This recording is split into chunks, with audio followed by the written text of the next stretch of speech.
Hi everyone, how are you? It is me, Fern. Welcome back to a new video. I want to do a finance video and I feel like I haven't done one in quite a while.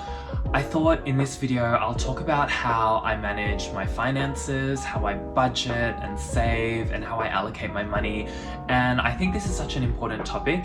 For all of the new subscribers and viewers, welcome, and to everyone who is an existing subscriber who's seen my old content will know that I do a lot of content on things like fashion and designer bags and traveling, but I also supplement my content with topics around real estate and personal finances. So for those of you that already know, I'm very much passionate about personal finances, and I'm going to share with you essentially how I budget my finances and how I allocate my money. If you are a new viewer and you're keen to see more content about personal finances, budgeting, but then also fashion and real estate and designer bags, definitely check out my other content and hit subscribe if you're keen to see more. Anyway, before we begin, feel free to pause right here, grab a snack, make a coffee or a tea or any sort of beverage, and let's sit down and have a discussion. Anyway, let's get on with the video.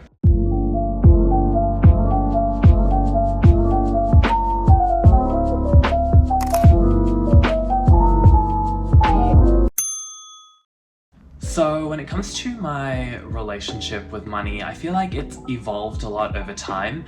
So a little bit of backstory, my family moved to Australia many years ago, and they've always instilled that idea of being financially literate and being able to know how to manage your finances, and that's something I've tried to learn and evolve over time as well. Now in my sort of adult life, I try to maximize my financial savviness wherever I can, so whether that's, learning how to budget or researching on YouTube or trying to find the best way to invest my money. That's sort of what I try and prioritize now. Obviously with a lot of my content around fashion and designer bags and stuff like that, I feel like that wouldn't have been possible if I wasn't financially smart with my money. So, for me, I try and provide content that sort of balances the two. So talking about fashion, which I'm really passionate about, but also financial literacy and personal finance. Anyway, let's get on to the video. My first tip when it comes to how I manage my finances is that I plan my income into buckets. So I've essentially created a fortnightly and monthly budget, and I try and stick to it as strictly as possible. So for example, if I'm allocated X amount of money per fortnight, I know that every fortnight a particular amount has to go to a particular bucket. So for example, I have a portion just for bills, and I've sort of averaged out the amount I pay in bills. So things like water, electricity, petrol for my car, insurance, all of that. And I've divided it out by 26 fortnights. So 26 fortnights in a year. And I allocate an exact amount for bills. So, for example, if my total divided by 26 comes to about, say, $200 a fortnight, in my paycheck and whatever income I earn that particular fortnight or month, I will allocate a specific amount just for bills. Same goes for things like rent. So I currently rent in Melbourne, and then also I have mortgages as well for some of my properties. So I allocate money for that too, just to chip away at it. I also allocate a huge chunk to things like savings and then also investing. So I invest money into stocks and ETFs, and I make sure that the allocated amount I have per fortnight goes to those things. So if I make an additional amount of money per fortnight, the additional money, I don't just spend it away, I'll allocate that into things like savings or investments. So for example, I allocate $500 a fortnight to ETFs and stocks. And if I have a surplus of funds at the end of the fortnight, that extra money will go into, say, ETFs and stocks, or I'll allocate a bit extra into paying off some of my mortgages. So it's really important to allocate your funds into buckets and stick to those numbers. So if you, say, get a pay rise or you switch to a different job that pays more, try and stick to that same budget, so don't let lifestyle inflation creep into your life.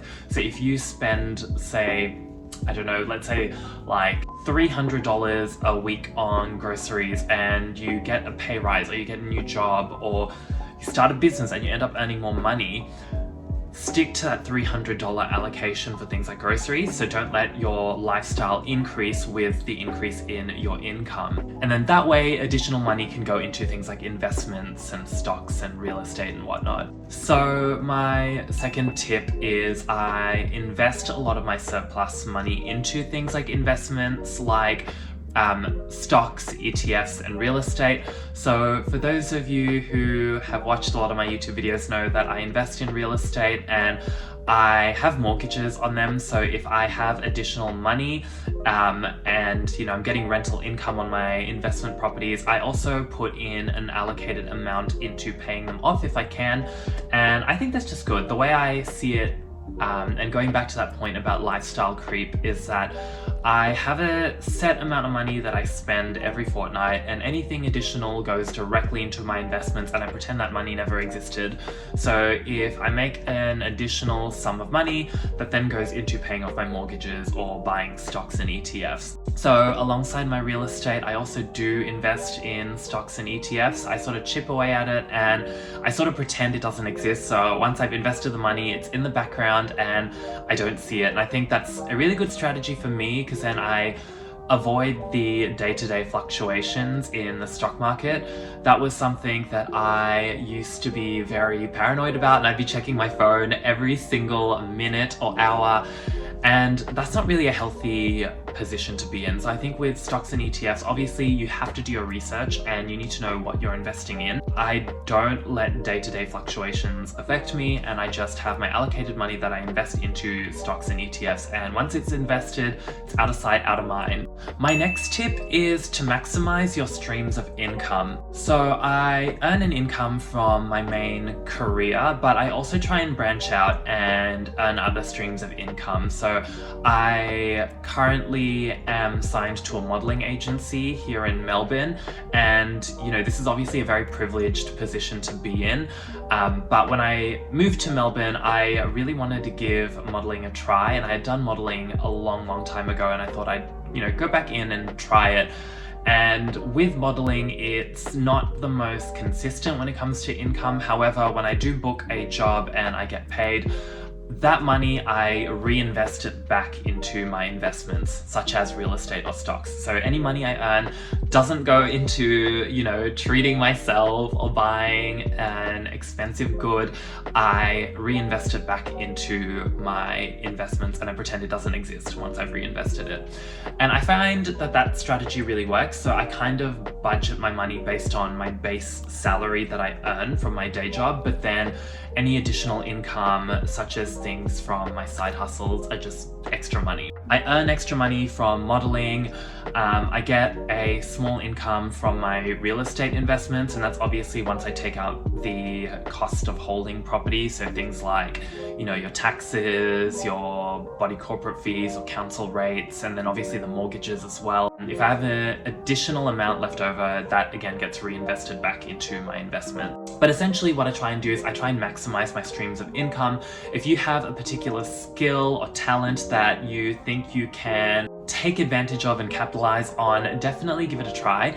I know for me, one thing I also really like is I love art. So I love painting, which you can see from the easel in the back, and also with digital art I'm really into as well. I haven't monetized that yet. However, I am coming up with ideas, but essentially I try and see what I can provide and see if that can earn me an income. So like obviously with the modeling, that's sort of how that came about. So essentially, yes, I try and maximize my streams of income.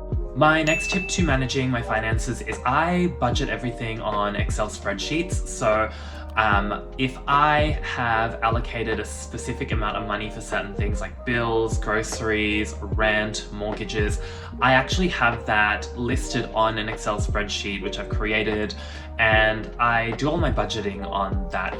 I find that really handy so that if I'm ever tempted by, a sale for a particular item, or if I want to go shopping, I can check that budget and see, how much have I allocated for discretionary spending and what have I allocated for my investments and bills and things that I've locked in money for. My Excel spreadsheets are all just very ad hoc, and I've just sort of created them based on what works for me. I am in no way a professional accountant or anything, but I have designed my Excel spreadsheets and my methods for managing my finances in a way that works for me.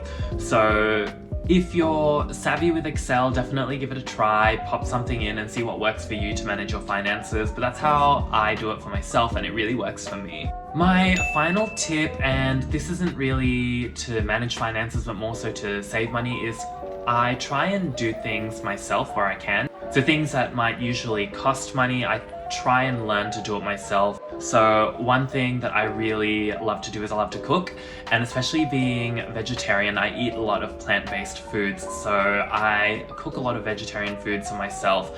And I also try and eat very healthy and very green. So I cook things like rice paper rolls, ramen noodles, I do a lot of stir fries, fried rice, and I usually incorporate a lot of fresh ingredients and a lot of delicious, good quality proteins and that sort of thing. So I love to cook and I save a lot of money as well, and I do a lot of my grocery shopping at local markets and I try and find myself the best deals.